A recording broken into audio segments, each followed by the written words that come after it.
Absolutely. We see killings going on. Mm-hmm.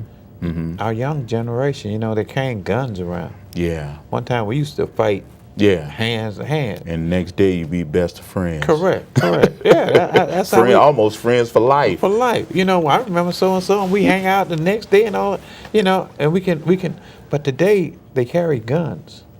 I really don't think they know the magnitude of really the impact that they have on people's lives to take someone else's life. Correct. I had a brother who was killed in that type of situation, and it affects the whole family. Correct. And it may affect it for generations because there are some children that will be raised that will never know their father. And a lot of them, that stays with them for the rest of their lives. So I don't really think that they're thinking things through. I really do believe that there is an alternative, Correct. that it doesn't have to be that way. You don't have to be the baddest guy on the block to prove that you're a man. You don't have to have the biggest gun or whatever situation, wherever they're at right now, to prove that you're a man, because you're just like everybody. You're flesh and blood just like everybody else. Correct. So, but we need other alternatives and to work out our differences and our problems. Yes, I definitely agree with that. I know you talked about mentoring. Mm-hmm. Why is it so important that our grown men get more involved into our youth and let them know, what I'm saying? Talk to them, listen to them. Mm-hmm. I mean, it's not just talking to them, but listening to them. I think a lot of our younger male, they have a lot on their minds, and they don't have that male to talk to. I had this conversation actually about a month ago with my wife and my sister about some young men, when they're coming out of adolescence or whatnot, need to know how to cross over and be a man. Correct. They really need that. And as much as the female does, or the mother or whomever is raising that, he needs that male guidance. I needed it. Correct. Maybe you needed Yes, it, sir. because there comes a point in a time where you got to know, I'm not no longer a young boy. I'm crossing over into manhood. And for some young men, that's a difficult thing to do. It is very difficult. Correct. You're no longer, you're not riding bicycles anymore. Now you're driving a car. Correct. You're not living under upon the mother's roof anymore. Now you're paying your own rent.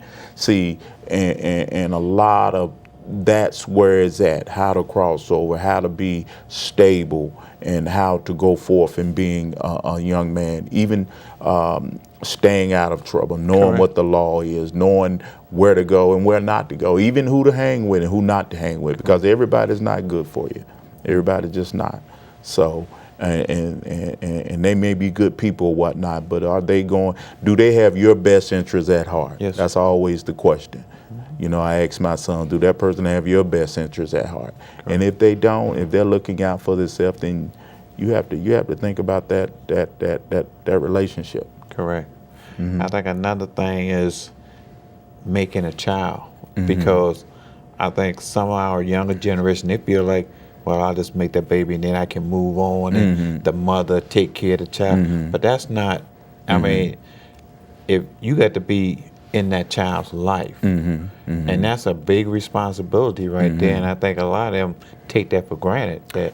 And I was one of them. I'm guilty as charged.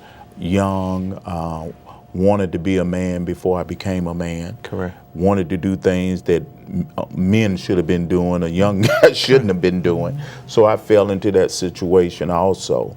But I thank God that I grew out of it. I learned from it. Correct. And I was able to correct my sons on some areas with it. But there need to be more done in that area of premature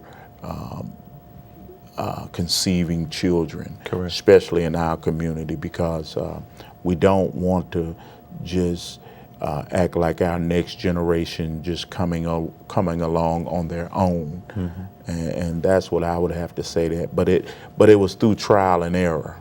You know, a lot of it, like I said, a lot of times you have to figure out how to become a man when you're really not a man, and trying to transition into manhood. Correct. And just because you do some man things doesn't necessarily mean that you're a man. Correct. You know, and that's it's easy to make a baby, but that part about taking care, Absolutely. that's a whole different thing right there. Absolutely. And if you ain't prepared for that, I mean, that's working on a regular basis. You're Yeah. going out there and you got to. Absolutely. Pastor, we're running short on time and stuff like that. If someone wanted to get in contact with you, how would they go about doing that? They can look for me on our website. It's www.tltd62.com. That's our website. And we also on Facebook. We're True Light Tabernacle of Deliverance Church of God in Christ. And all my information is on there, and we're not hard to find. Okay. Now, I know one of the questions that I want to ask you is, what is Men in Numbers ministry? Men in Numbers ministry is a men's ministry, of course, and some of the things in which we've touched on and talked about is dealing with our young black men. And I hate to put black men on it, but that's the area of concentration wise. There's a lot going on there, and it's really for all men. But I think if we can come together and do some things in a positive way, if one of the things in which the enemy is scared of is men in numbers. Correct. Because when we get together, we can change a whole lot of situations that are taking place right now. But we got to be able to collaborate, got to be able to compromise, got to be able to talk together and come together and eliminate some of the issues in which have been a part of our culture for a long time, early fatherhood, drugs and violence and those type of things. And it's going to take men in numbers. It's going to take positive men as yourself and some of the other leaders that are here in Charlotte to come together and make some things really happen, and don't talk about it, but be about it. Correct.